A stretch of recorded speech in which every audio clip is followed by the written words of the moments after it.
अस्सलामुअलैकुम वरहमतुल्लाहि ताला वबरकातुहू। आप हजरात इस बात को जानते हैं कि 22 जनवरी को राम मंदिर प्राण प्रतिष्ठा का प्रोग्राम रखा गया था, जिसमें चीफ इमाम उमैर इलियासी को भी मदऊ किया गया था। इनका कहना है कि मैं पैगाम मोहब्बत लेकर वहां गया। आज एक हफ्ते से ज़ायद दिन गुजर गए, अब उन पर कुफ्र का फतवा लग चुका है।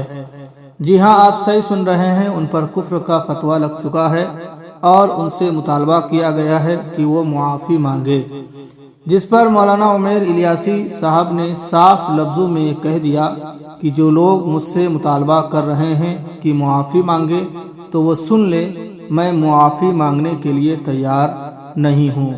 तो आइए उन्होंने क्या क्या बातें कही है, उन सारी बातों को आप खुद ही सुन लें और उसके बाद हजरत अल्लामा मौलाना मुफ्ती सलमान अजहरी साहब ने क्या कहा उसको भी आप गौर से सुन लें।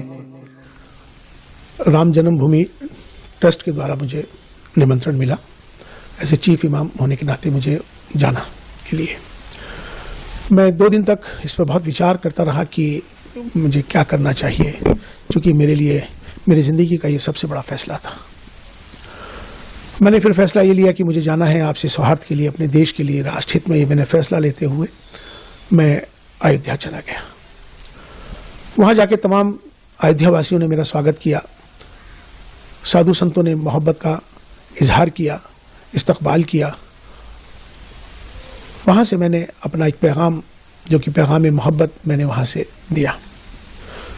वो पैगाम मोहब्बत जो था, मैंने उसमें कहा कि हमारी सबकी जातियाँ ज़रूर अलग हो सकती हैं, हमारे पंथ ज़रूर अलग हो सकते हैं, हमारे इबादत करने की तरीके, पूजा पद्धति अलग हो सकती है, हमारे सबके धर्म ज़रूर अलग हो सकते हैं, लेकिन हमारा जो सबसे बड़ा धर्म है इंसान और इंसानियत का है। और हम भारत में रहते हैं, हम सब भारतीय हैं। आओ हम सब मिलकर भारत को मजबूत करें, भारतीयता को मजबूत करें, राष्ट्र सर्वोपरि है। ये पैगाम मोहब्बत जैसे ही दिया, देश के तमाम सारे चैनलों पर, तमाम सोशल मीडिया पर ये मेरा वायरल हो गया। वायरल होने के बाद उनको सबको ये मालूम हो गया कि इमाम साहब, चीफ इमाम साहब वहाँ पहुँच गए और उन्होंने ये फतवा जारी कल किया है। वैसे तो मुझे 22 जनवरी की शाम से ही तमाम मेरे नंबर्स पर अलग अलग जगहों से मुझे धमकियाँ आने लगी, मेरे खिलाफ नफरत अंगेज़ माहौल बनाने लगे, मेरे खिलाफ उन्होंने जो अब शब्द जो कहने के होते हैं वो कहे, तमाम मुझे अलग अलग जगहों को, मुझे, मेरे परिवार को तमाम बहुत सारा बुरा भला कहा जाने लगा।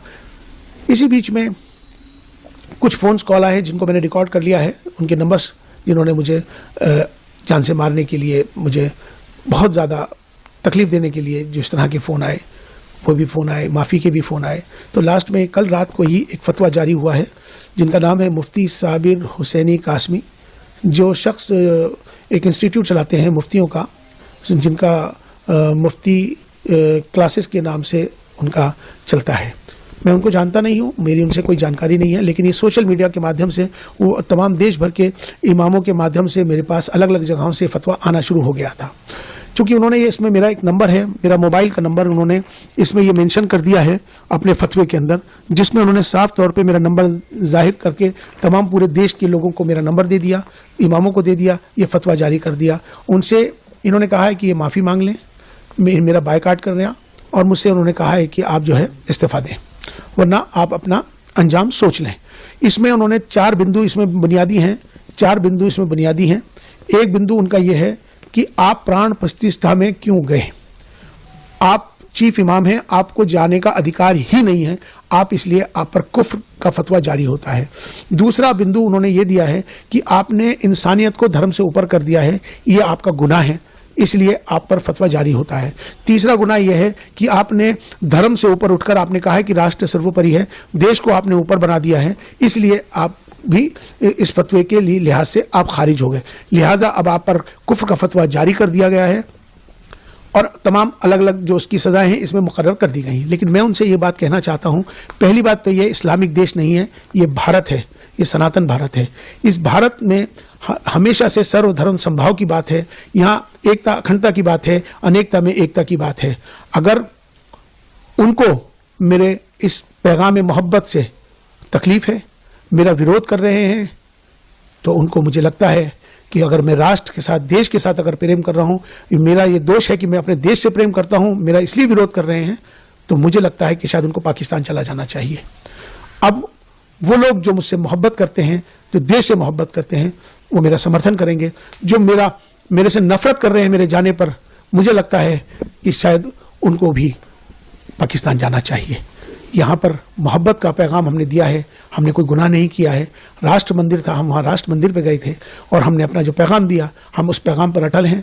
हम माफ़ी मांगने वाले नहीं हैं और ना ही मैं माफ़ी मांगूंगा, ना ही मैं किस तरह का इस्तीफ़ा दूंगा।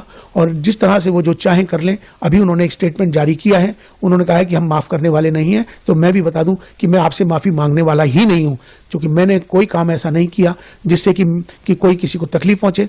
मेरा मकसद है, अपना देश है, देश हमें देता है सब कुछ, हम भी तो कुछ देना सीखें। ये भाव सबके अंदर आना चाहिए, राष्ट्र सर्वोपरि। आज हमारे इम्तिहान का दौर शुरू है और आजमाइशों का वक्त है। इस घड़ी में कितने लोग हैं जो ईमान पर कायम रहते हैं और कितने हैं जो अपने दीन का सौदा कर जाते हैं। कुफ्र और शिर्क की आंधियां बहुत तेज हैं। इस बहाव में कई जुब्बे और टोपियां भी बह गई। मौलवी कहलाने वाले लोग भी इधर उधर भटक गए। लेकिन ऐ सुन्नियों, अपनी गैरत बाकी रखो। ये दिन ज्यादा देर तक नहीं चलते हैं। ये चढ़ता हुआ सूरज अनकरीब डूब जाएगा और फिर मेरे मुस्तफा करीम का चर्चा हर जगह होगा। और आज दुनिया जितना दबाने की कोशिश कर रही है, हम देख रहे हैं। मैं तो ये सोचा भी नहीं था कि मुंबई की सरजमीन पर इतना बड़ा मैदान, और मैदान में ऐसी गूंजती हुई लब्बैक की सदाएं, और रात के वक्त तुम्हारी ये सदाएं ही बहुत सारे लोगों की नींद हराम कर रखी हुई है। लोगों को इसी बात का तो खदशा है। अब तो ये देखा जा रहा है, मेरे अजीजों, मैं जिस बात पर आपसे कुछ गुफ्तगू करना चाहता हूं वो ये है, कुरान कहता है इस्लाम के अलावा कोई दूसरे दीन की तरफ तवज्जो भी करोगे तो कयामत के दिन तुम्हें सबसे बड़े घाटे वालों में उठाया जाएगा। किसी की तरफ तुम मुंह भी ना करो। अरे मुंह वो करे जो अपने घर में कंफर्ट ना हो। अपने घर में अगर किसी को जगह ना मिल रही हो तो फिर वो दूसरी छत का इंतजाम करे। इस्लाम में किस चीज की कमी है? इस्लाम में किस चीज की कमी है? अल्लाह करीम ने वो अजीम नेमत तुम्हें अता की है, तुम्हें दूसरों की धोतियां और चोटियां देखने की जरूरत ही नहीं है। अल्लाह करीम ने तुम्हें मुस्तफा करीम सल्लल्लाहु ताला अलैहि वसल्लम के वो अजीम अखलाक अता किए हैं।